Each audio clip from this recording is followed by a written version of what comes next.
Do we have Commissioner Bose on the phone by any chance? I don't see him at this time. Okay. Well, we are 5. Let's proceed. Good evening, all. My name is Brendan Hogan. I'm calling to order this November meeting of the Public Works Commission. Time check here, 6:34. Welcome, all, and thanks for joining us. The first item of business is the agenda itself. Does anyone have any comments on the agenda? Otherwise, I would welcome a motion. Motion to accept the agenda? Second. All right, motion from Commissioner Barr, second from Commissioner Mutano. Any discussion around that motion? All right, let's go to a vote then. All in favor of the agenda, please say aye. Aye. Aye. Any opposed? The agenda passes 5-0.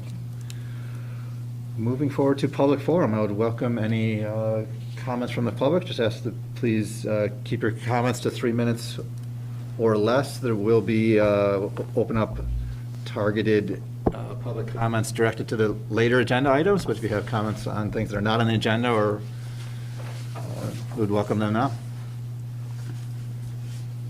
And if you happen to have joined us online, looks like a member of the public is with us, feel free to use the raise your hand feature if you want to speak.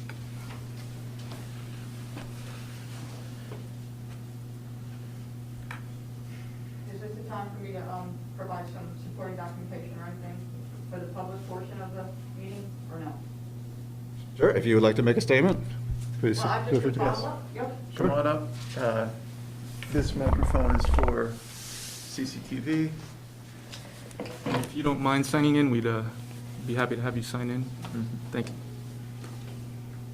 Okay, so my name is Maureen Fry. I was at the October meeting, and so I'm just doing some follow-up on the discussion that I came and presented in October.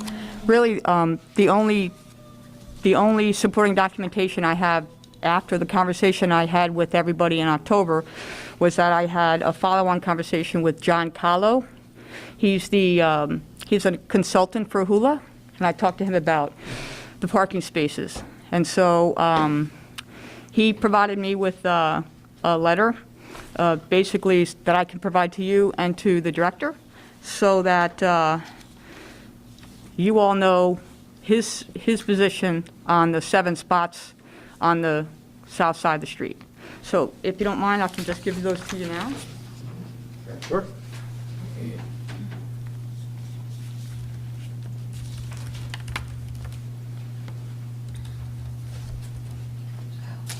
There should be enough for everybody, I think.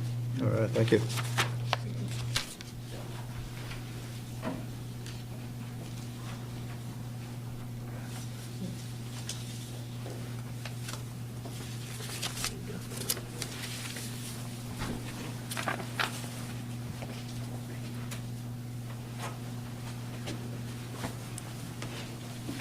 We'll certainly put this on file in our records and everything. Is anything else you want to call out regarding this? Can you say that again, please? Yeah, is there anything else in particular you want to call out on this item? No, really, I just wanted to give you a little bit of supporting documentation, let you know that I'm in communication with my neighbors, and so we're looking to put together a group that we can speak to you if you'd like that. Otherwise, I know that Director Spencer is working on getting something done. So, but I just feel like it's an important enough issue for us that I will continue to follow it.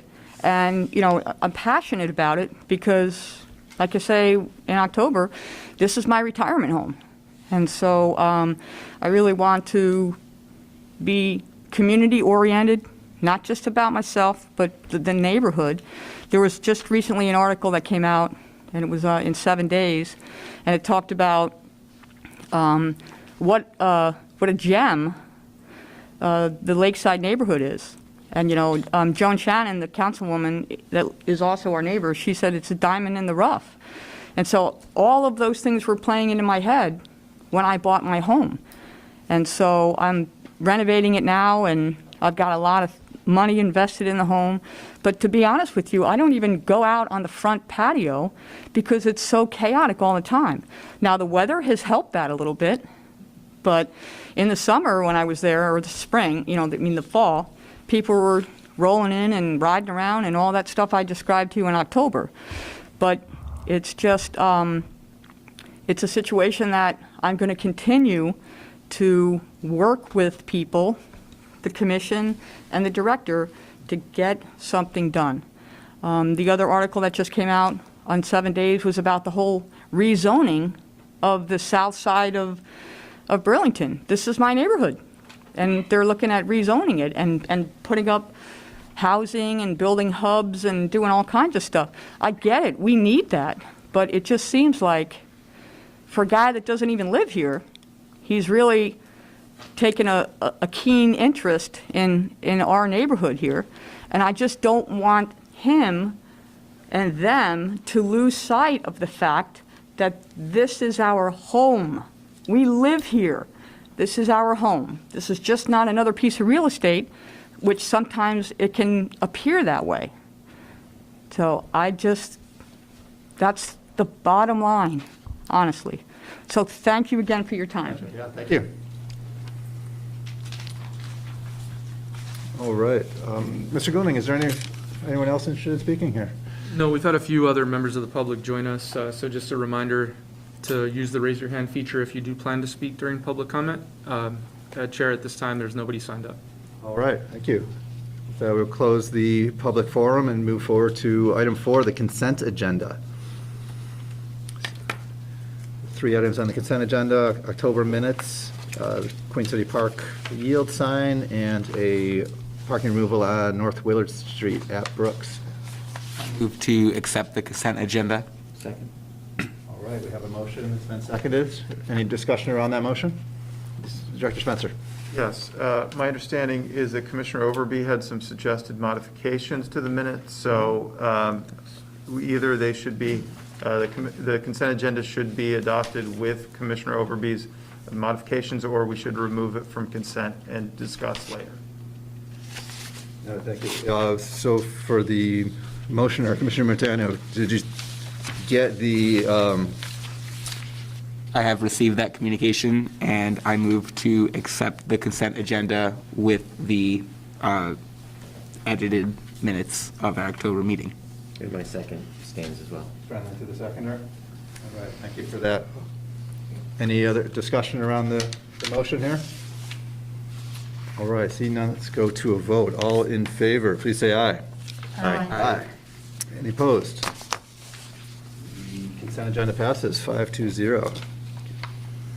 Item 5, narrow streets for Catherine Street and Charlotte Street, seasonal parking regulations.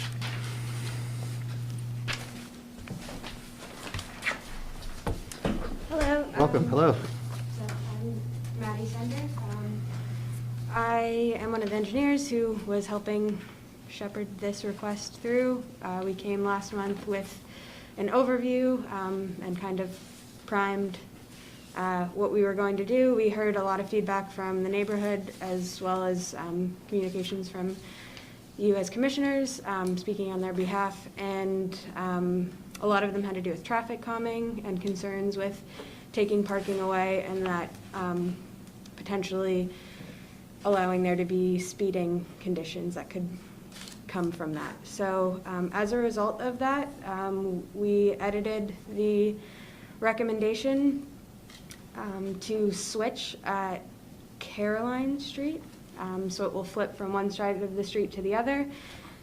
We have vetted this with our plow and maintenance operation director, Lee, as well as the fire department. And we have heard some feedback. People are still concerned with parking being removed. We heard less concern about traffic calming. There were 3 additional comments that were brought since the packet was submitted, so I have provided you all with those. I suppose I'm here happy to answer any questions. I don't know. There's many supporting staff here. Sure, yeah, thank you for that.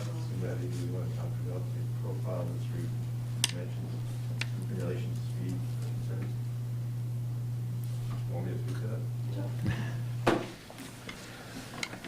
So we've had quite a bit of internal conversation in the team about this particular street, and obviously there's a balance between trying to address these issues of safety on a narrow street, emergency access, service, and all the other things.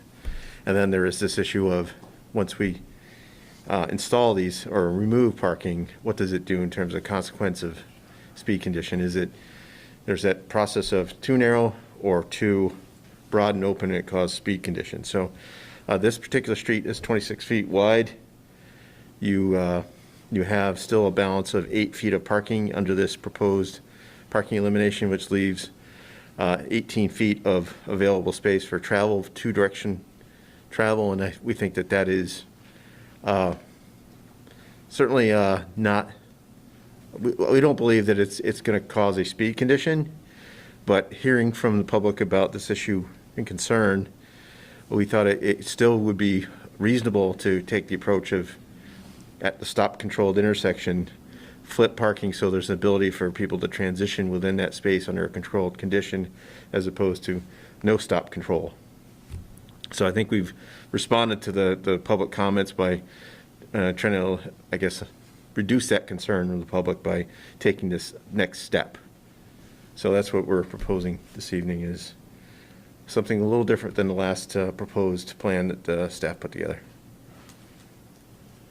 Great, thank you for that context. Just with that, I'll open it for commissioner discussion. Commissioner Montano. No comments at this time. All right. Commissioner Bauer?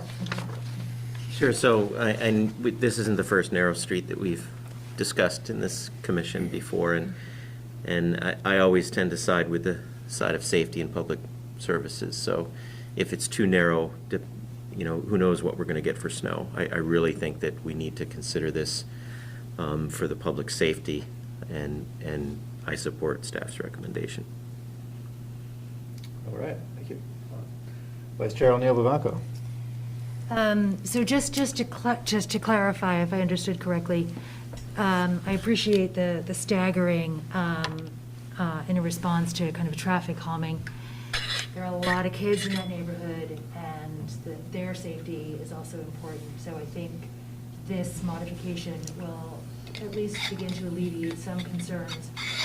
And maybe this may be for Lee Perry. The plowing, it works better for the plow to be able to access down the hill, which is why the south side of Catherine below Caroline has the no parking. Is that correct? Like, part of this is your plow? Correct. All our plows make right-hand turns. Okay. So we would be coming off of Hayward, taking a right onto Catherine, going down Charlotte, go back around, up Catherine. Okay. Our plows are, they vary. They're 13 to 15 feet wide. And as you go around a corner, that width at that angle extends. So even though there's 18 feet of travel between the parked cars and the curb on the opposite side, there's still a chance that we're going to have to pick a wing up just to make it around a parked car, even though there's only parking on one side. It's just that angle, that plow extends more. And if we can get it with big truck, then we don't have to call we have a dead-end truck, a 1-ton that plows all the dead-end streets. That's their main route. When we can't fit through, we have to call that truck off his route, come down to this route, clear the snow we can't clear, because we can't leave a 3-foot pile of snow in between the cars, because if something happens, there's no emergency vehicles that are going to get through there. Right, and so when you are confronted with that and you have to call the 1-ton, the smaller truck, that truck just can't come right down. Not right off, no. And it also extends his plow route. On average, he's plowing longer than all the other routes put together. I mean, he's 2 hours longer in his route, and then by calling him off his route, it just extends his time out there as well. Okay. And so with this snow clearing, then we're measuring that the access will be available and greater for emergency service vehicles. Correct. Okay. The better we can push it back to the curbs over the course of a winter, the less cars will keep creeping out and narrowing that 18 feet down. Okay. That's great. Thanks. You're welcome. I guess just one more thing is, Just in the correspondence that came today, this is not a pilot, this is a narrow streets policy, and it will be enacted as such, so not a pilot. What's the communication going to be like from the residents to Public Works as folks go through the growing pains of this shift? Will there be additional outreach or check-in? I don't know if that's part of the protocol to see about safety, traffic calming. I guess that's my biggest thing, the traffic calming. We have communicated many times to the public, and each of those times, I believe my contact had been distributed. I think, the front desk and customer service would also push them to the tech services team if we hear concerns. I know historically we haven't heard a lot of concerns from other streets that we have enacted this on, so I think it's kind of just a case-by-case basis. There's no check-in because there hasn't had to be thus far, but if we hear a lot, well, we can certainly reevaluate and discuss as needed. Okay, thanks. I think it goes back to the construction that is pushing a little bit more traffic into that neighborhood, regardless of whether we were going to move towards the narrow streets. Okay, that's it. Thank you. That's all. All right, thank you. Commissioner Overby. I know we already worked on having a policy about narrow streets throughout the city, so we're not just, penalizing any one street. We're working our way through them. So I will support this proposed plan. But I just wanted a question. Did I hear that there's going to be an additional stop control at the intersection there? Yep. Okay. I know that one of the concerns was that there's some, speeding up it, but I wasn't sure if that's what I just heard now, but that's not the case. So I'm supporting this the way it is. I think it's an alternative to get the job done, and accommodating that switching sides, I think, will help people recognize that they don't want to go speeding down. So I'll be supporting this change. All right, thank you. Yeah, I thank you for your attention to this. One question, Lee, can you, on this map, just sort of walk me through the way the plow goes? the plow, are you coming up the left there? I can walk up. So as I said, our wings are all mounted on the right sides of the trucks. So we would be coming up Hayward, Catherine, do this loop, come back down, come back, and do all the other streets in between, catching both sides of the road as we go. Gotcha, okay, yeah. Most of the time, if I were to plow this, and I have before, I would do the big outer loop, clean everything, and get everything, and then just shift down and block, catch the other side of Locust, so on and so forth. Thank you. Yeah, no, I appreciate the flexibility, and now, of course, it's a balance. We want to provide open access, but not too open in a neighborhood like where there's lots of people out and about and so forth. And I think this is it strikes a nice balance in the middle. This is our shared right of way. It's not necessarily a popularity contest of what any one individual resident or another wants, but we're looking at this objectively. It's sort of been in our queue of narrow streets. We're not just sort of picking on the street, and I think it makes sense. Thank you for that. Director Spencer. Chair Hogan, just in case any commissioner is interested, we are pleased to have on the Zoom call Chief Locke from the Burlington Fire Department and Deputy Chief as well. So if there is any interest to hear from them, they're available to you. Great. Good evening, gentlemen. Thank you for phoning in, and thank you for, I know you have attended previous meetings this fall on the same item. Do you care to offer any remarks on this or on the proposed plan? It's just thank the team for working on these. Obviously, these narrow streets at times are challenges for us, so we appreciate the slow and methodical effort to address this over and still work within the citizens. So that's it. Thanks. Great, thank you. All right, with that, let's check in and see if there's anyone from the public who's interested in speaking on this item. Chair Hogan, I'm going to promote over Trina Betch. If I hopefully have gotten that right, you'll be allowed to speak momentarily. Thank you very much. It's Trina Beck, even though it's spelled with CH. Thank you for hearing me. I live on 77 Charlotte, and we much appreciate the work that you've done to limit parking on one side of the street. During the winter, it is rare that when there is a lot of snow, we don't get our street plowed a lot of the time because the plow can just not get through when cars are parked on each side of the street. And last winter, for instance, I could not regularly get out of my driveway because of the number of cars parked on each side. So we much appreciate the work that you have done, and I hope that you all will support just one side of the street parking. Thank you. Thank you. And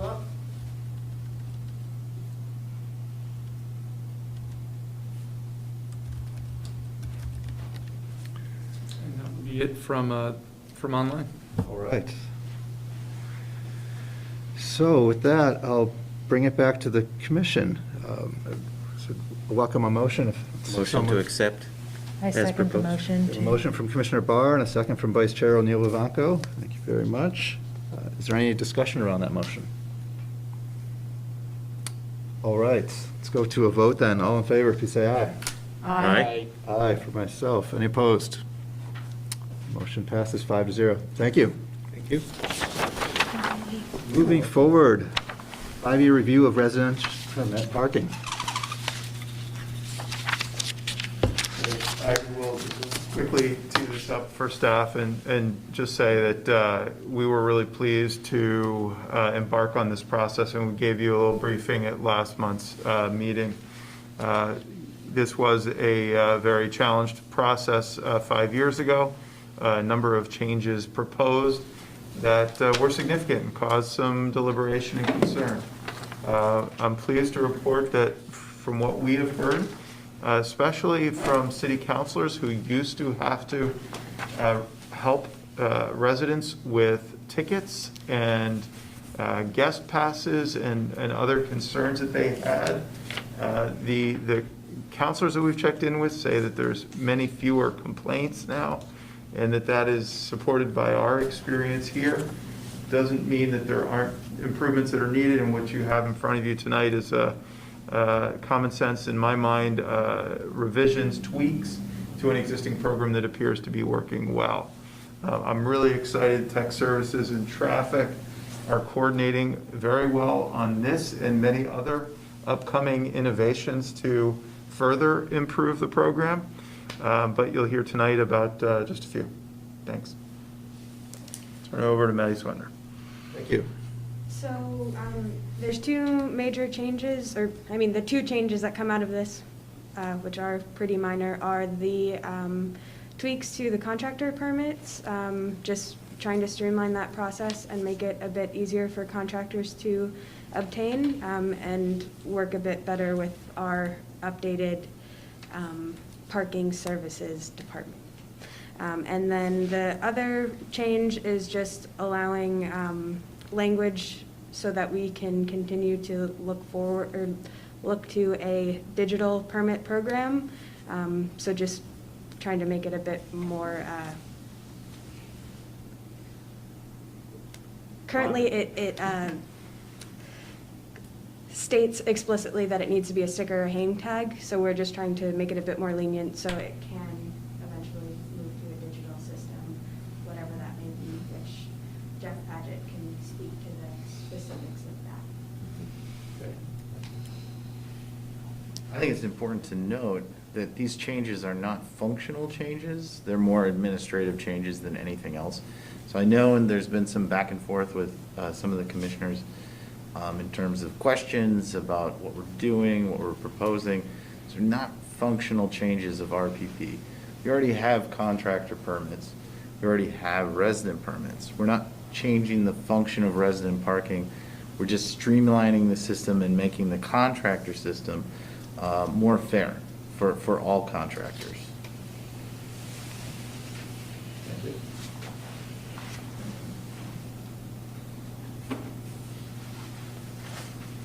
All right, anything further from staff intro, or should we go to commissioner discussion? Good. All right. Commissioner Barr. Okay, great. And I also noticed that you're making the changes, that it's no longer police department, it's parking, so that's an obvious change. And I agree with you. So when we use the term digital, though, that could also be switched with virtual. So is it a virtual permit? It's not something that's physically hung or put on a dashboard. The idea is that your credential is in a Right. computer somewhere. Right, it's a license plate. Which is the same thing that happens when you park downtown at a parking meter, Right. and use Park Mobile. Yep. You don't actually physically have anything. It's digital, it's virtual, or whatever. Right, and I was just saying that, so for anybody else listening, Yeah. so that they know digital as opposed to analog. I don't know, just trying to make that clear.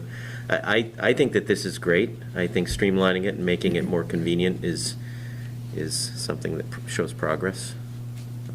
We're getting there. I have nothing else. All right, thank you. Vice Chair O'Neill Vivanco. So in the summary and conclusion, just to kind of go back to the, this change will also improve parking services operations, simplify enforcement while making changes for a potential digital parking permit program. So it's a potential. We're not there yet. But can you communicate when we might be there? So this is not saying that we are moving forward with a digital parking permit program yet.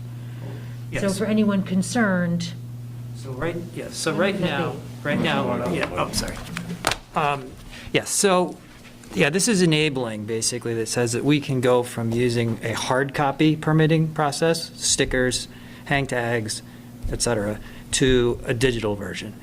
And so what that opens the door to is exploring using something like Park Mobile.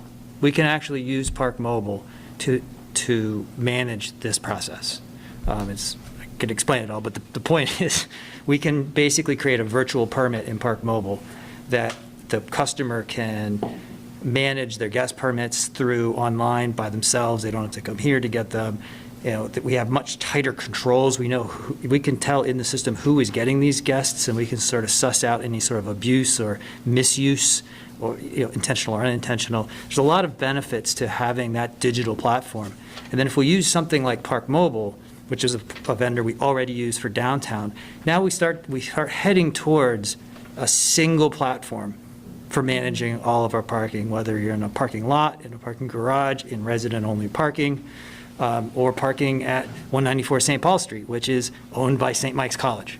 So Champlain College. That's far away. I didn't want to park there. So the point is, we can having this enabling language allows us to more aggressively explore what it really means to expand our use of Park Mobile. Because right now, according to ordinance, we can't use Park Mobile to run RPP. We can't use a digital system because it says we have to use a sticker and a hang tag and blah, blah, blah. So that's what this is really doing. It's only enabling our ability to explore and possibly implement Park Mobile as an enforcement tool. and so would that happen overnight? No. No, because there's, I didn't think so. it, And well. so what would be the processes for this to happen? Do we need to communicate out to the public if we change and Yes. go for a deep dive? Yes. we will. Yes, so, I mean, not the least of which, we'd have to communicate with all of our resident parking people Okay. and make sure they all understand what's going on. I mean, it can't happen overnight. There's front-end work that needs to happen to, I think we have something like 52 or 53 zones.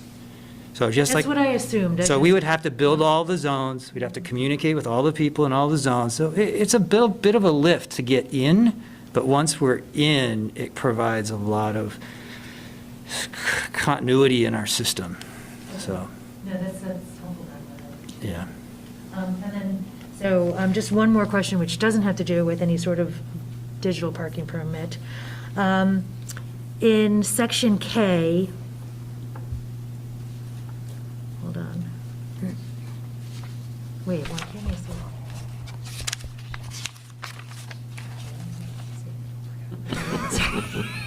Never mind, I'm sorry.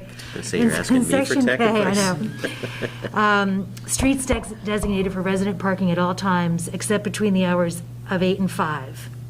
Then between the hours of 8 and 5, non-residents shall not park a vehicle for a period longer than 4 hours. Does that mean that I can park my car on that street for 4 hours, and then I can move it half a block down on the same street for another 4 hours? So technically, according to parking enforcement, in order to park in a new spot, yes, you can move your car and park somewhere else. But Okay. I don't think we're making any proposals to change that. Okay. All right. That's just existing ordinance. Okay, I wasn't sure. And if we were going to make that change, then we're going from this administrative change, which we're recommending tonight, to a functional change, which would mean we would be doing a way Okay. larger net of public outreach. Okay. No, this is fine. I recognize where these kind of pinch points are, and these are folks who don't want to pay for Jim's parking on campus, maybe. Maybe. Okay, no, that's it. Thank you. I really appreciate the background on the digital parking. That's all I have. Thank you. Commissioner Overby. I had significant email communication with some questions, which I think it would be, I don't know what the most easy way is to go through your sharing of the answers that you gave. You sent me information, and I'm still not persuaded that the proposal for the contractor permits, I don't understand how it's going to work. So could you, just Sure. for the sake of helping other people Yep. understand, my Yep. question and your answer? Yep. I'm trying to be efficient here because I tend to be Of course. verbose, and Yep. this is trying to speed things up a little. So the contractor question.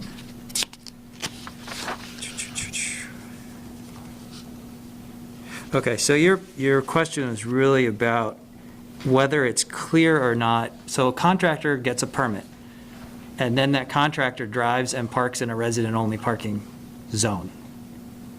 But they're not working on somebody's house. This is the scenario you're presenting, basically, if I understand it right. Is there an abuse opportunity for a contractor who has a permit to just park anywhere in any resident-only zone for any reason they want? And the reality is that's the way the ordinance is set up right now. It says that they need to be there doing service on someone's house or needs to be scheduled service, but we have no way to enforce that. So there's two ways that a contractor can park in a resident-only zone right now. They can either put a logo on the side of their truck and park there for free, or if they don't have a logoed vehicle, they can come down here and buy permits. And this is part of the reason why we revamped this, is because the likelihood that someone who has a vehicle that doesn't have logos on it is going to be a startup contractor, a one-person operation contractor, and those are lower income contractors who have to come down and buy a permit. But the big contractors with the logos on the side of their trucks, they get to park in resident-only parking for free right now, and they can park as many vehicles as they want, whenever they want, wherever they want. So part of this program is creating a scenario where all contractors are created equal, you don't have to have logos on your truck, and you can still go and park in resident-only parking whenever and wherever you want, just like is the scenario right now. Now, we have a crew of 5 or 6 people that are out in the neighborhoods every day. And if we start tracking like, oh, you know, it's contractor row. Every day there's 20 contractor trucks parked on Summit Street. We got to start looking and we got to pivot. But we don't have that. We're not creating a scenario here that's different than the scenario we have today, and we don't see an abuse problem today. What we see today is contractors that have vans that don't have logos on it, that don't understand why they can't write, "I'm a contractor," on a piece of paper and stick it in their windshield. This is the problem, because then they say, oh, I've demonstrated I'm a contractor. And then our parking enforcement people get stuck in this weird position of like, well, anybody can write I'm a contractor on a piece of paper. So we're trying to create a little more structure to this and make it more fair across the board. Anecdotally, if someone was abusing this program to the point where residents are being affected by it, we would hear about it We will hear. very quickly. Yeah. And I think the important piece is to be clear that we have recommended change language. The revised language here adds, the permit shall only be used when the contractor is providing service to a resident on a street with resident-only parking. Good, I forgot we did that, yes. That's fundamentally, actually, much stronger than currently exists in ordinance. I'm still, this still doesn't make sense to me. What you said about just putting a note in the window of a contractor with a label on their vehicle, the current thing that we're getting rid of is, it says a resident may request up to 8 contractor permits valid for 30-day increments for construction purposes. But if The you cost of each permit shall be $10 per 30-day period. So the Go up to only the- way a contractor is going to be on the street working there is by go up to the preamble, go up to the paragraph in the beginning, the very first paragraph that says no one shall park in a neighborhood unless they have a permit or they are. Identifiable service or delivery vehicle while conducting delivery or performing a scheduled or requested service. That's the language that screws up this whole thing. Is that So you're saying that's been abused at this point? that's what is very. That's what's being abused, and that's what you're getting around? It creates a very uncomfortable position for everybody. It creates an uncomfortable position for the contractor, for our enforcement folks. It creates confusion. You know, what is an identifiable contractor? Yeah. Like, that's just too vague. So actually, this is one thing we caught today as we were reviewing this. We forgot to strike that. So actually, we're going to ask in your motion to include striking in that sentence or service vehicles. We want deliveries to be fine. Delivery trucks should be able to drive up and park. That's fine. It's the service vehicles scheduled, or I forget what the rest of the language is. Well, I think, and I happen to have been part of the Public Works Commission when this residential parking policy was implemented, and in no way was that intended to be used for contractors. That was intended for the FedEx driver that stops, or the, you know, so if they're abusing that as a contractor, that's a different matter. We very specifically wanted the contractors to use the one that we're changing, you're proposing to change. Right. Just So I understand. So I didn't understand that was being abused by Yeah. the contractors to use themselves as a service vehicle, not, you know, like a FedEx delivery. Just historically, I'm sharing that. Yep, no, I understand. Yep.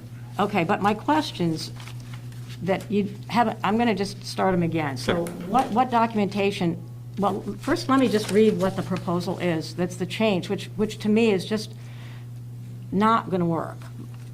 The language, instead of the homeowner is going to get the permit and give it to the contractor for 30 days to work on their home. The new language is that a contractor providing services to a resident located on a street with resident-only parking may request a permit valid for any and all designated resident parking streets throughout the city, not just for that street. The cost shall be $5 for one month permit, $30 for a 6-month permit, or $50 for a 1-year permit. And then your statement about the permit shall only be used when the contractor is providing service to residents on a street with resident-only parking. So the question that I had relating to that was, what documentation does a contractor need to provide to establish entitlement to a contractor residential permit? Right. And so right now, we do have, you know, requirements for a homeowner to get a permit. We've, you know, limited that so we don't have lots out there. We've really improved that. But there's, your answer was there isn't any eligibility criteria in the ordinance. So. Currently, there isn't. Right, so right now, if I decided to be a painter, I could just go in and pay $50, and then I would have a permit to park in any residential parking area across the city, residential only. Just hypothetically. Yep, that's an So, abuse case, absolutely. So my next question was, how is it anticipated that the contractor permits will be enforced to ensure that permits are only used when a contractor is providing service to a residence on a particular resident-only street? And your answer was this will be administered by Park Mobile. And that brings in a separate issue with the Park Mobile that I will discuss later, which relates to a communication we received from a resident about the privacy issues of license plate readers. But, okay, so the Park Mobile was how you are proposing that we, make sure that people are just working on a house, they're not just visiting friends. No. Park Mobile is how we're enforcing the parking. We have no way of knowing if someone is there doing legitimate business. And we have no way of knowing today whether there's legitimate business. And I think this is what I was alluding to earlier, is if our team starts to see like Summit Street is contractor row all day, every day, and it's, a parking lot of contractors, we got a problem. And we're going to have to figure out a way to solve that problem. But we don't have that problem right now. The bigger problem we have is our process is a barrier for contractors. I mean, I've been on the phone with contractors for an hour with them talking and complaining about how hard it is to park legally in resident only and just deal with the permitting process and all these things. It's just, they're just blah. So this is what we're trying to streamline to make it easier for them. Well, it may be fine that we're, that's going to be great. I'm just looking at this and. Of course. I tend to be, my legal training tends to put me in a position of always looking for the problems so that we can make sure we have adjusted a way to make sure we can prevent them. But that makes you be the string on the helium balloon, which is what I'm doing right now. So I apologize for your willingness to put up with my doing that. That was one of the questions I'd asked you about the labeling of the contractor's vehicle so that we know that it's actually a contractor, but there isn't any requirement for any of that.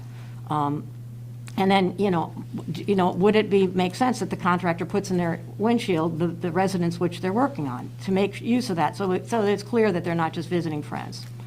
No, the license plate numbers will be used via Park Mobile. So the enforcement of the contractor being there to work on a residence, it sounds like there won't be enforcement except if there was an abuse like over the whole city. Is that what we're? That's in essence. We don't want to build. That may be completely fine. That we just don't want to build a system for something we don't know how bad the problem's going to be yet. That's okay. what we're getting. And then, is there any kind of limit? I'd ask about a limit of the contractor permits, issued per contracting firm, because, and your answer was no. If there's an obvious problem, we'll deal with it when it arises. So I think that the answer that I'm hearing is that the contractors are frustrated with dealing with the method that we have, where you get a permit to park on the street where you're working. And it was just more convenient for them to just pay the $50 for the year, and they can park in any resident parking across the city whenever they need to park there for whatever reason, and we'll never know why they're parking there. And we're going to that's a philosophical improvement into our way of dealing with the parking in resident only. Everybody can park there for 4 hours, anybody, as we just learned. So we're just saying contractors don't have to just stay in that kind of limitation. Yeah. Is that correct? Yeah. Right, yeah, we're streamlining the process for them. One of the other issues we have with contractors is, remember, if a contractor has a trailer, they don't just get a $75 ticket, they get a $150 ticket. So we see this as really helping to lower the exposure to. This is where, to me, it's a concern that a contractor can just park anywhere, in a resident-only parking, or anywhere, frankly. And we always are, we do have things about, encroachment on sidewalks. And so construction is problematic wherever it is. And so if somebody's on a resident-only parking and they've got a truck with a trailer, and, it's going to be a problem. So in some ways, this this is, it is favoring the guy with the tractor that's just going to park in the resident parking, and the residents are going to just have to work around it. So, I mean, as long as we know what we're doing and everybody thinks that's a good idea, then maybe we should go there. Jumping to the Parkmobile thing, I do think that the added thing about the sort of future digital permitting without us actually knowing the current contractual arrangements for the Parkmobile contract and the way they handle the license plate numbers and how that's going to work with license plate, automatic license plate readers and enforcement using that. I do have a concern that is similar to the one that was communicated to all of us. And so I think that I can't support that generic language in this proposed change until there is very clear information about the contract that the city has with Parkmobile, particularly if your goal is to privately, convert to privately managing all of our parking resources using Parkmobile as a vendor. We already have it. We don't know exactly what's going on right now, but if you want to go there, I really think the public needs to have more information about the terms that we currently have and what the terms would be for the future were we to go into more digital version. So I would not support that being part of this proposal. I'm fine maybe going along with your contractor change and see how it goes, but knowing what we're doing, we're just opening it up in a lot of ways. We're sort of chipping away at the resident-only parking, which I think in some ways is not a bad thing to do. In some ways, it's privatized in some ways are certain street spaces. But the Parkmobile thing, I cannot go along with having that extra language in there that sort of generically allows the city to, I think you can research it and you can do a great job of telling us why they're a good company to work with, what the terms are, how they deal with the license plate reader technology, what our mechanism is, and that would be very helpful for us to make a decision about that part of this proposal. So that's my take on it. So I appreciate you recognizing that we're going into this eyes wide open. We understand that we're maybe opening things up a little bit and making things a little looser. That's kind of the intent, and there may be some unforeseen consequences with the contractor thing. And I think I come here just about every month. So if we have problems, we'll come back. Important thing with the digital permitting is to understand that does not enable license plate reader technology. It doesn't. All it does is it says we can take somebody's physical hang tag permit and put it in the computer, which is what we do now with Park Mobile. We do it with T2, we do it with Calais, and we do it with IPS.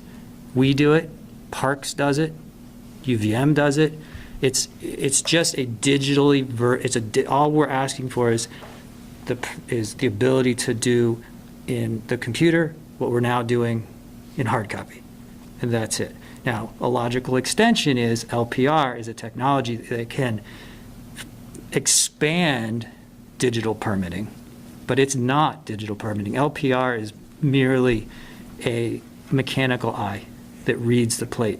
Do you want to explain what LPR is? I'm sorry, license plate recognition is LPR. So it's just reading the plate. It's how that data gets to Park Mobile, and because Park Mobile is where all that data sits right now. When we write someone a citation, we're reading whether they comply, whether they've paid through Park Mobile, and then we tie into T2, and we figure out who that person is by connecting to the DMV. And we actually have a secure connection, almost. We're in the transition. We have a secure connection to the DMV, and we're certified by the Criminal Justice Information System through the FBI. So we have a secure office space with secure certified personnel that have access to to that connection between the plate and the name. So that's where that happens, and it's happening now. That's how you get a bill after a month if you don't pay your ticket. So LPR is a completely separate technology than digital permitting. Digital permitting we're already doing. And Park Mobile, just to give you some anecdotal evidence, right now in the downtown core of Burlington, in downtown on the meters, 60% of our revenue is coming through Park Mobile. So it's a well-received, well-adopted technology for digital permitting. So that's all we're asking for, is to take that digital permitting concept and put it in RPP. I just think it's very generic language, which is not clearly specified enough to make that clear.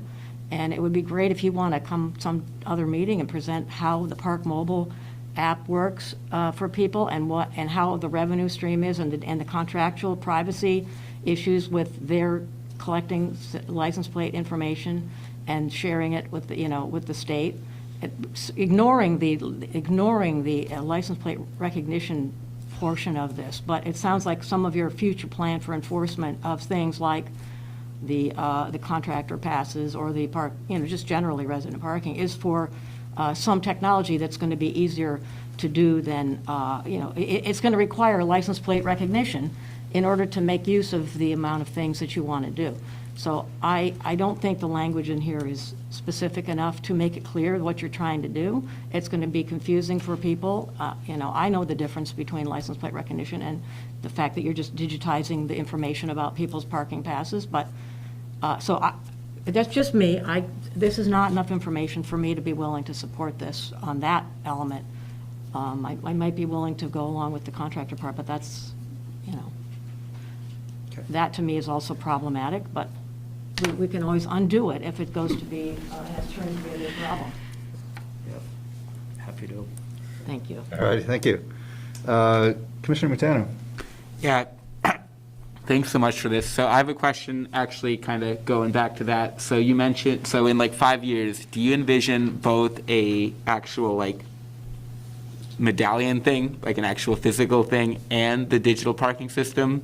Or are you looking to phase into just the digital parking for the residents just going forward? The holy grail would be a fully digital process where you run off of the license plate. Because the vehicle, that license plate uniquely identifies that car, so we shouldn't have to have another tag to identify that car. So that would be the holy grail. However, that said, we can do a hybrid approach in the meantime. So we could do, if this is enabled, we could do the contractor parking in a digital permitting format and recognize those benefits and keep the current resident parking sticker and hang tag method going until we get all the bugs worked out. So this is not like an all or nothing. We can move in, we can have a hybrid approach. But I think the holy grail end goal is to have a continuous platform across all of our parking so that we can use the same technology to enforce all of our parking, whether it's meter parking or lot parking or RPP parking or parking at Leddy Park. We could run the parking program at Leddy Park using the same platform. So that this is sort of the holy vision, is a one-stop shop with one platform managing all of our parking. All right, well, with that vision in mind, I definitely think learning more about the Park Mobile platform would be good.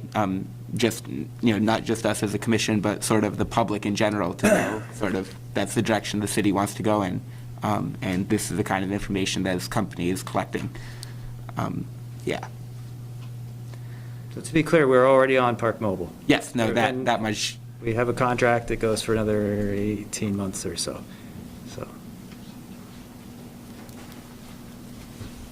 That is all. Thank you. All right, thank you. Thank you for all this. I think it makes sense. These are modest administrative changes in the direction of flexibility for some of our customers and for our staff maintaining it. A question, one of the more substantial changes this commission has made in the last few years regarding this program is the institution of fees. About 3 years ago this time, I'm interested in whether that, this is sort of a separate topic, and if you want, we could sort of look at it as part of our, I understand we have an annual review of parking stuff in the next couple months' time. We could take a deeper dive into it then, sort of just tangentially related to this. Do we know if those fees have had the desired impact on oversubscription in some places? We were talking about that today. Maybe you can speak to that. Ultimately, as we discussed when we made these changes, I think 3 or 4 years ago. I don't remember, 3 years, 4 years. The permits were just being handed out. Just anyone and everyone that lived on a street could get them. So that's why we instituted the restrictions, and that's why we instituted a very modest fee. But as far as whether it's working perfectly or not, we haven't collected data on that. And once again, anecdotally, if something wasn't working, if there was this oversubscription of parking on a street and people were concerned about it, we would hear about it. Okay. Fair enough. I would say it again, I am interested in knowing whether that's happened. I mean, I gather you'd be hearing about it if it was a consistent absolutely. and just a point of real problem. clarification, there was discussion around 4-hour parking on residential streets. There's only 2 RPP streets where 4-hour parking to the public is allowed. That hasn't changed. And there's no 4-hour parking allowed on every single RPP street. There's still only 2 streets, and that's South Prospect and the south side of Bradley. That's it. And the remaining 50-something parking areas, what's the restriction on all of the other ones? Resident only. Resident only. Resident 24 only. hours? Having said that, we did bake into the changes a few years back that if a street was willing to allow for 4-hour public parking, then their fees would be waived. Aren't some of them seasonal too, like by Oak Ledge?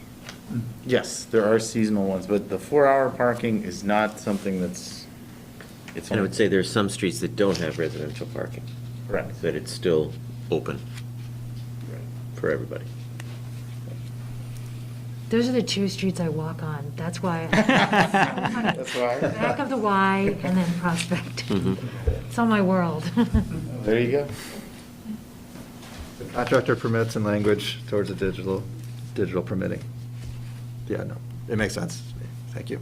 I don't have anything further on my end. Check Mr. Goulding, is there anyone interested in speaking in public comment on this item? Chair Hogan, I'll promote over Barbara Hedrick. You'll be allowed to speak. Hi, everybody. Good evening. Good evening. For allowing this public comment time, and thank you for considering the email I sent earlier today. So the thing about Park Mobile being used downtown is, I understand that it's a pay-by-app system. So isn't enforcement still done by the parking enforcement person looking at the meter to see whether it's turned red or green, and then they give a ticket? No. The advantage is that the driver can pay remotely to extend their parking there. And that's very different from, that doesn't use license plate reading technology. I don't think, my impression is the city is not using license plate reading technology downtown. And so when I had to ask Chapin to explain what he meant by this digital parking permit system, the explanation I received from Chapin was, oh, this is going to replace the stickers and the tags, so when you buy a new car, you know, you don't have the hassle of taking the sticker off your old car bumper and put it on your new car bumper. And so the vision is that this is going to replace those stickers. It will make the city more efficient. I'm all for that. It will make parking enforcement more effective. I want that. But it's going to involve license plate readers. And I think there are so many issues with the license plate reader technology. There's state law, there's ACLU issues, there's information that has to be conveyed to the public so the public feels comfortable with it. And that's really an engagement issue, not just an informing issue. So to be fair to the public and really for DPW to meet their duty of engaging the public and getting input and having the best thing planned going forward, I really think that the language about digital parking permit system should be removed from the text that you want to approve tonight. I'm okay with the contractor bit staying in. But then back up and start engaging the public in this is what we want to achieve, this is why, this is how we're going to be responsible with your data, these are the constraints we're going to live within. Explain what you're going to do and how you're going to be responsible before asking us for a authority and approval to go forward with something that we don't know how you're going to use it. The other thing I want to mention in general is that the easier you make it for people to park on the street,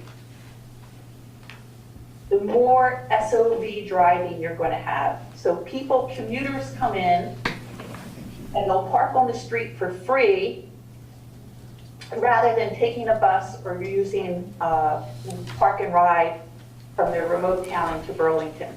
So really, you should try to make parking on the street very difficult for commuters so that they'll use public transportation or park and ride instead. That's for the residential areas. Downtown, we want people to park on the street because we want them to shop. They're two different situations. So please try to discourage SOV driving and try to I don't like the idea of Park Mobile being used in residential areas where commuters can then, still stay in their office and extend their parking by your phone. You can't, that's not part of this. That's not part of it. It just encourages their polluting SOV driving habits. Thanks so much. Thank you.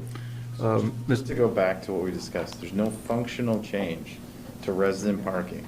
No commuters will be allowed to park on RPP streets.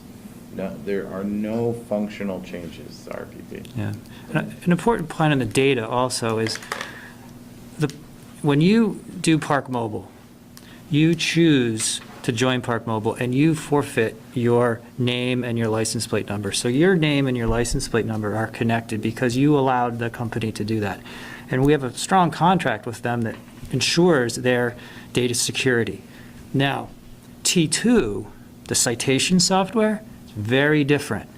T2, so that data security is between us and Park Mobile. And that's all they know is people that have volunteered their information. So now, and we use Park Mobile to do enforcement. So if we go to a resident parking zone and it's zone 5800 and the enforcement officer types in a license plate number and that car is not authorized to park in 5800, it goes to the T2 system, which is the CGIS certified, FBI protected, behind locked doors with certified people connected to the state. It's a whole big security process governed by the federal government because we, as the government, are taking your license plate and connecting it with your name and address. So Park Mobile, we're focusing on the Park Mobile part, but Park Mobile enforcement in RPP does not expose those people to their personal data does not get exposed unless they're in violation, because then they've been pushed over to the T2 CGIS certified FBI protected database.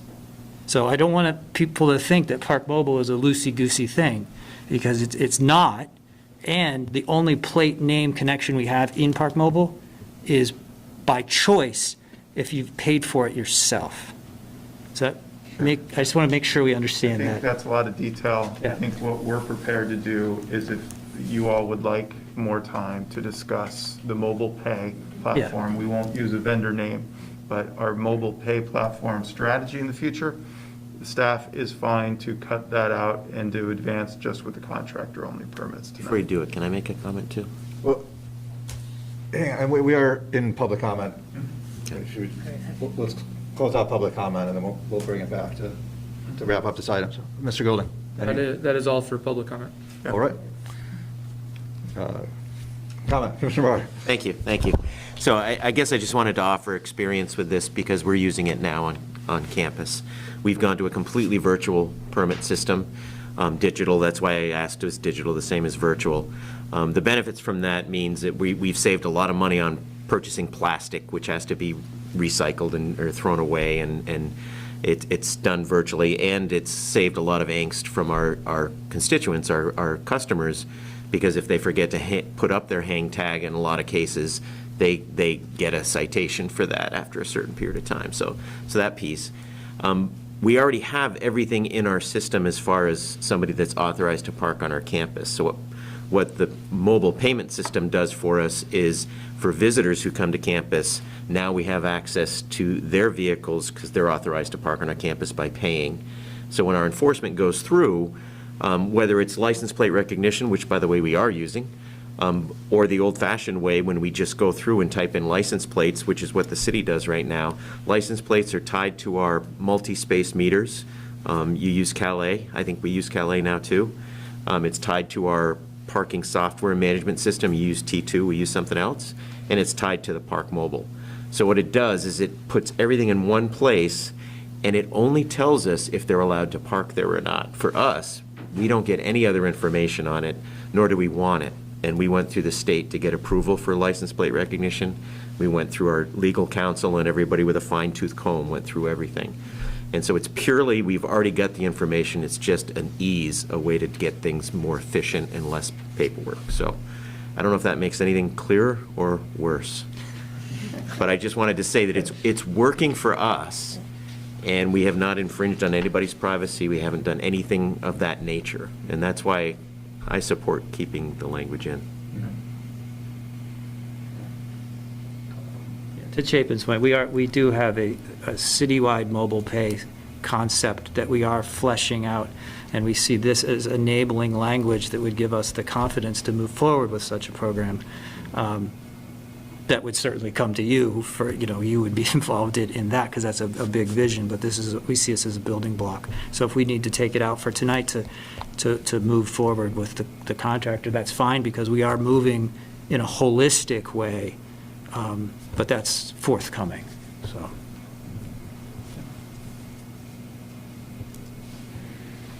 So I'm going to make a motion to accept staff's recommendation, and then wait to hear. All right, we have a motion from Commissioner Barr. Thank you for that. I'll second the motion. Commissioner Vice Chair O'Neill Ivanko with the second. Thank you for that. Is there any discussion around that motion? Commissioner Overby. I will just, continue to, one of the things that, I realize it's easy for people to like digital things that make it easy for you to do things without plastic hang tags. But when you're dealing with a private company who's basically has other reasons for doing things besides just providing the service, it's a bit more of a challenge. And we've sort of been becoming more, as a society, more comfortable with letting these kind of privacy things just sort of go away, and because of the convenience factor. So the Park Mobile is not is a private company, and yes, we people are supposedly voluntarily giving their license plate in order to use it because there's no other choice. It's not like they have three choices of who they might want to deal with. The city has decided to use Park Mobile as the private company that's serving a very helpful thing to take load off of the city because they didn't want to build it themselves. It's the same sort of thing as Easy Pass. It's a monopoly of services that the states don't want to spend the money on for collecting. They just get their cut, and you can be penalized as a private person not using Easy Pass for your parking, but so you're coerced into using the private service. So I would like, if we had the opportunity, to have this better explained to the city residents, or if the commissioners just are fine with it, then that's the vote. But I just do not think it's a good idea, without educating the people in this community about what's happening with privatizing of services that the city wants to provide, or UVM, or a state.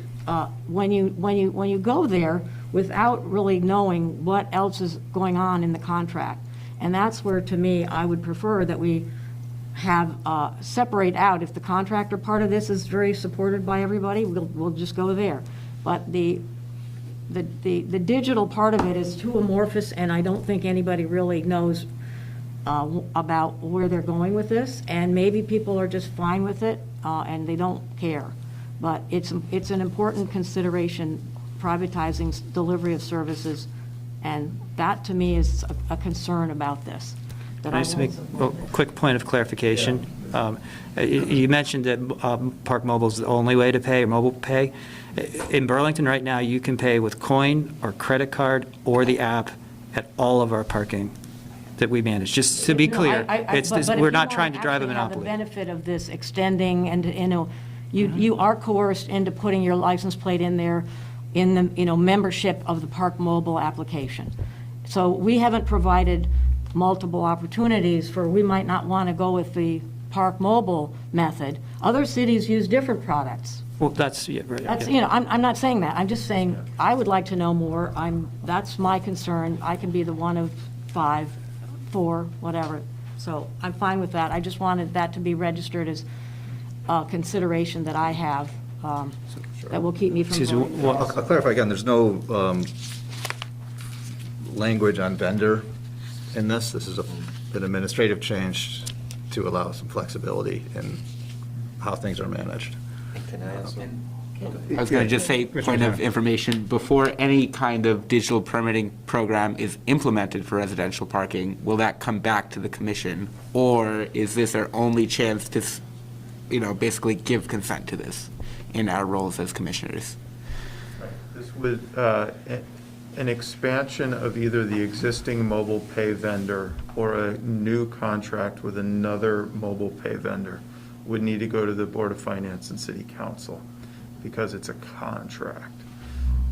If approved of the language here, my understanding is that the authorizing language would then be an ordinance, and then it is merely a contracting issue that would go to Board of Finance and Council. Thanks for that clarification. Yeah. One point of clarification Yes, also. Mr. Patrick. We need to also amend your motion to include the modification to the text in, what is this, 27, The first 3, the clearly identifiable vehicle language to remove, we wanted to. Possible to get that up on the screen here? Is that on Rob's? I think I've got you, but it would help if we could be looking at the same thing. 27, item 3. Yeah, oh, yeah, absolutely. If you're ready to go. First paragraph, subsection 4. It's the paragraph that talks about clearly identifiable service vehicles, and we Yeah, just would like to subsection 4. strike out strike the service and strike the scheduled or required service. So basically that sentence says delivery vehicles are allowed to come onto residential parking and park while they're doing their delivery, but service vehicles, Get an error message, Matthew. Able to get you- because service vehicles has been interpreted to be plumbers and contractors and electricians. So if I'm reading it correctly and listening to you, then since I made the motion, what you're suggesting is under Appendix C, Section 27, parentheses 3, a clearly identifiable service or delivery vehicle while conducting a delivery or performing a scheduled or requested service. And what you're suggesting is to just strike the second half of that sentence? Well, strike this references to service. Okay. Delivery vehicles would still be allowed. Just delivery, okay. Right. I'm okay with that strike. And at some point, if I can make another comment, since, Sure. yep. Yeah, that's Yeah, it. well, we got this up now, thank you. Item 3 here reads, a clearly identifiable service or delivery vehicle while conducting a delivery or performing a scheduled or requested service. And if I could restate what I'm hearing as the suggested modification is for this to read, a clearly identifiable delivery vehicle while conducting a delivery. Correct. That's it. Thank you. Correct. Made a lot of changes and we missed one.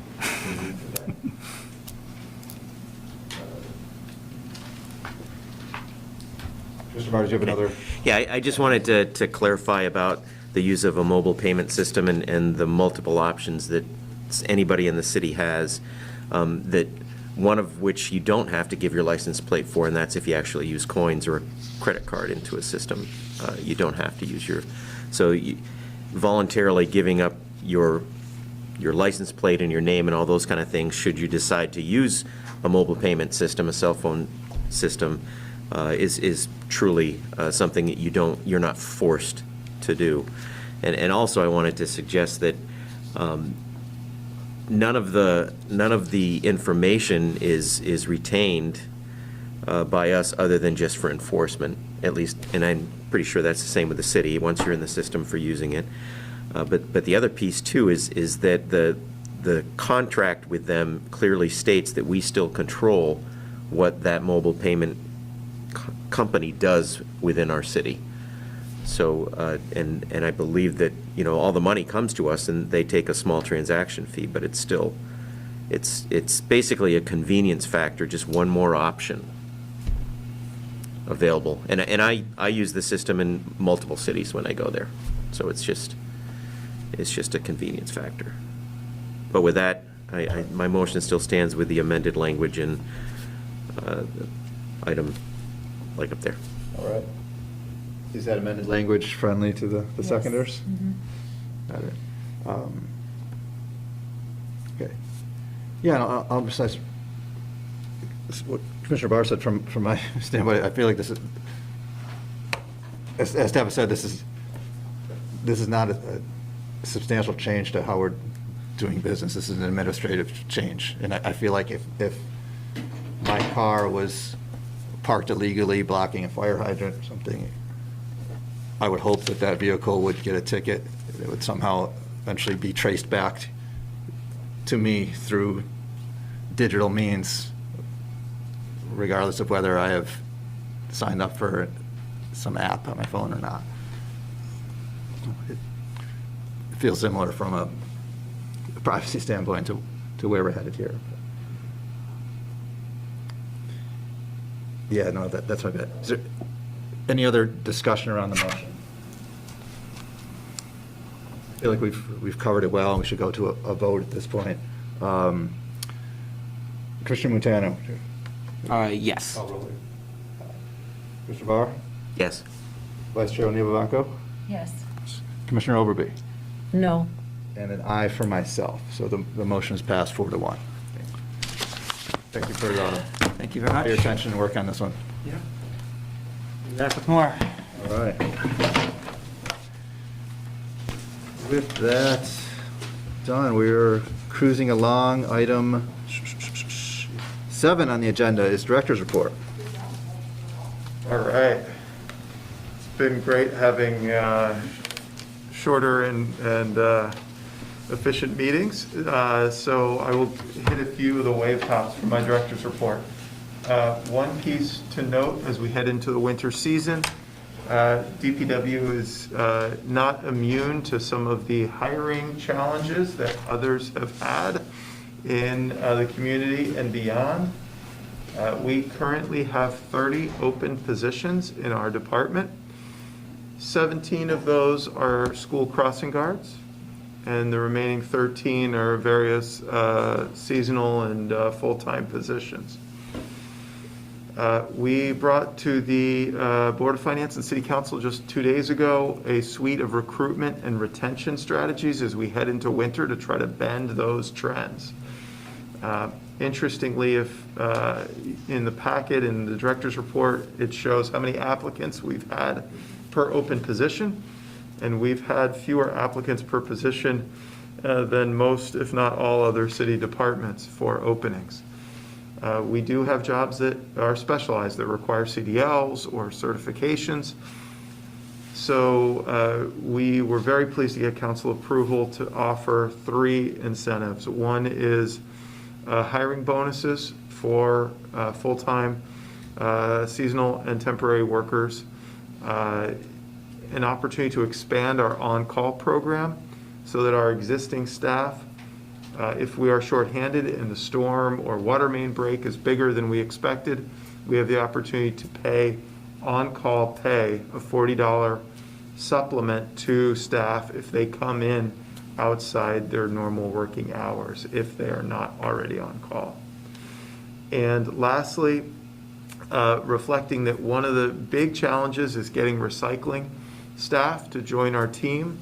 We have reclassified that job up from a grade 12 on the pay scale to a grade 14, the same as our street maintenance workers.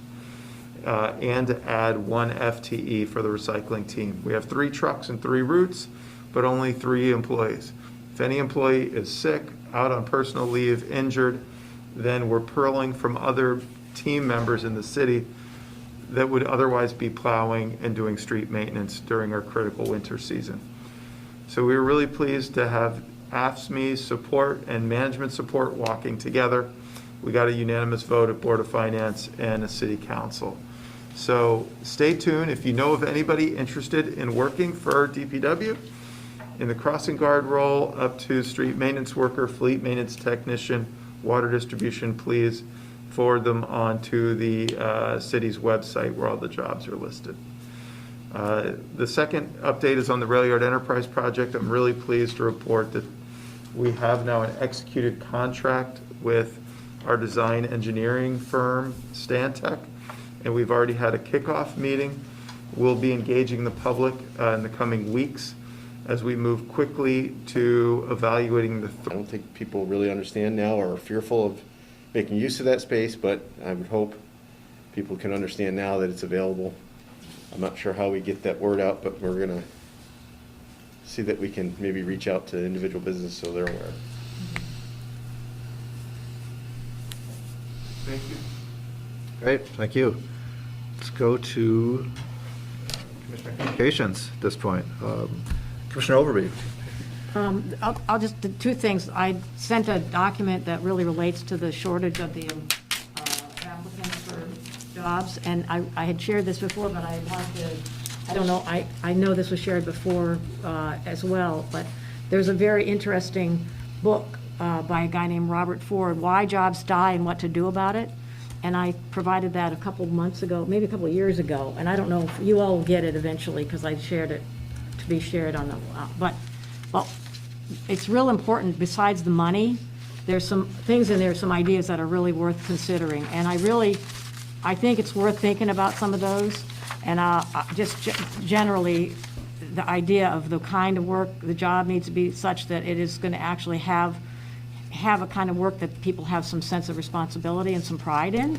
And he's got sort of 4 different categories of things that he talks about: pride in the work, the way the module of the work is designed, consistency in the work situation, control that people have a little bit, and actually feedback at the level that you're working at. So it's not like feedback where somebody reports to your boss and says that you've screwed up something. So I just want to share that because it really is an important thing that I think people think about the nature of the jobs that people have. And this guy's book is very clear that money and dress down Fridays and all those kind of quirky things that people come up with to try to get people to do jobs and signing bonuses, it really doesn't work as well as actually having a job that people feel good about doing and that they have control over and they actually can feel responsible. So I want to share that with you guys again. Great. And with other people that are dealing with all these challenges of getting people back to work and people not wanting to go back to a job that they didn't like, and they're not wanting to go back. So I want you to have a way to think about some of that, and hopefully we can improve the vibe in the Department of Public Works so that people want to work in these jobs that you're having trouble getting people applying for.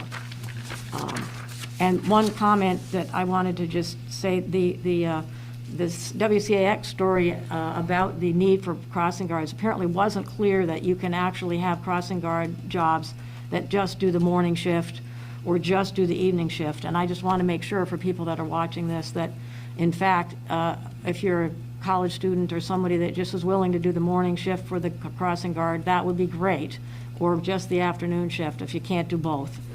That wasn't clear apparently in that story, and I just want to make sure that people are aware of that because that might get some more people up to apply for positions. So, thanks. All right, thank you. Commissioner Montano.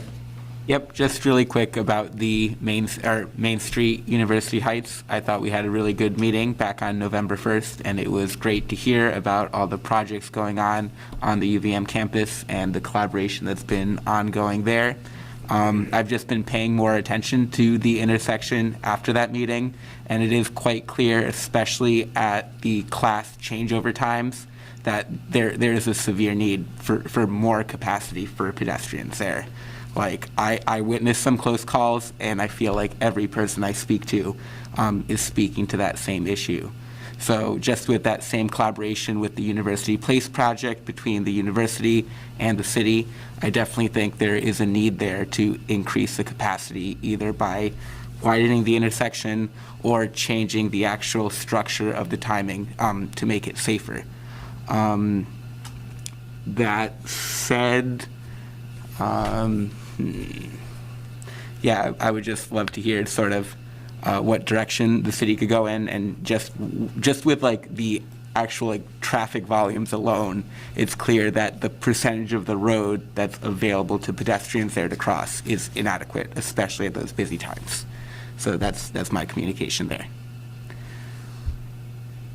Thank you. Maple and Willard, and Lenny, who was on Main Street, and Ann, she was down on Union and Main, and Mo, who was on Pearl and Willard. These folks are all people my kids and many kids who go to Edmonds have known and trusted. I don't know how to elevate that, and I would love to find a way, because it really is, they are like such a foundation of trust, and to allow our kids to walk and bike safely. So I'll get off my soapbox. You know how I feel, but anyway.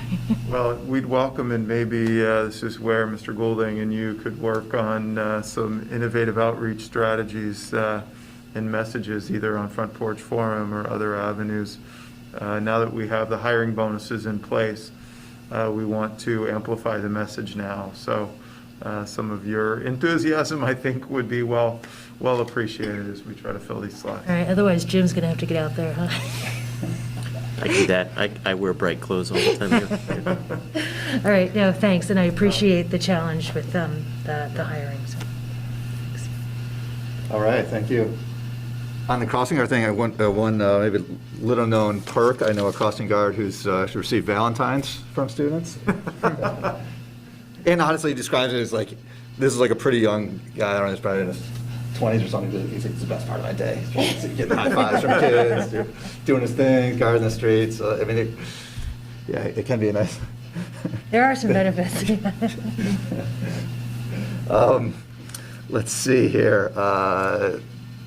Comment on leaf pickup. I don't know what the if it's like historically always been the same side. Obviously, no. We probably had the same conversation this time last year. This is a historically warm fall.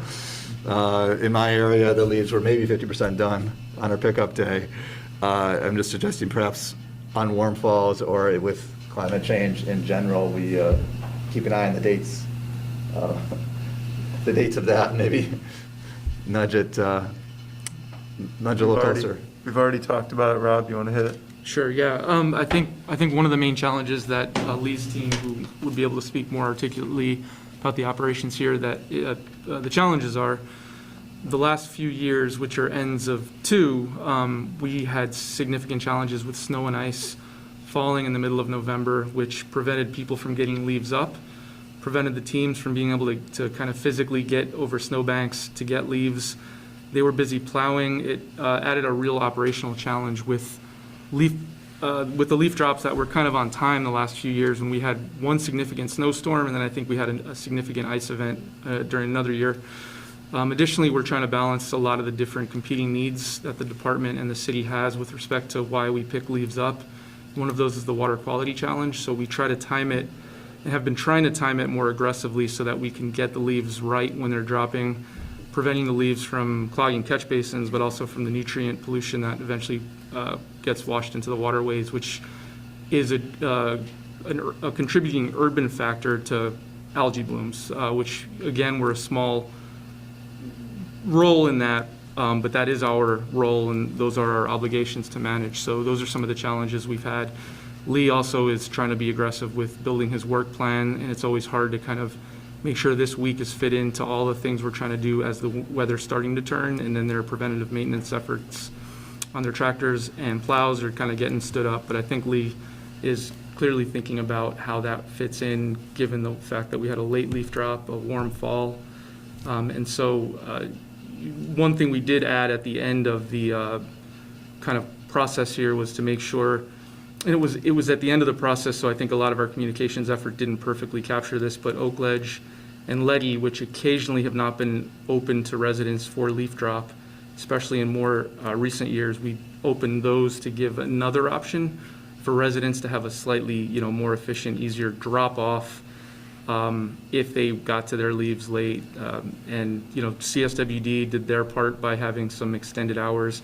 Clearly, this puts the onus back on the resident for these situations where we have a late leaf drop. But, we've gotten quite a bit of missed pickups, which potentially were people who, kind of got leaves on the curb late, and I don't think we're kind of challenging any of those assertions by the public. We're just going out. If we've been told we've missed somebody's bags, we're going out to get them. So I think there's a lot of things underway, and Lee and his crew are always thinking about how to be better when the weather kind of dictates how their work happens. Yeah, no, thank you for that. I appreciate it. We're trying to thread a needle with a lot going on. It was impressive to also see the same, about the same time, sort of coordinated street sweeping. And I saw them out vacuuming the storm drains today as well, which I imagine maybe you could clarify, is that all sort of prep for winter and sort of getting things cleared out, ready to go? Great. All right, yeah, nothing further on my end. Then thank you for all of that update. With that, I'll go to item 9, adjournment, next meeting date, December 15th. Motion to adjourn. Motion from Commissioner Barr. I'll second the motion. Oh, go Second ahead. from Vice Chair O'Neill Vivanco. Is there any discussion around that motion? All right, all in favor, please say aye. Aye. Aye. Any opposed? All right, we are adjourned, 8:08. Good evening, all.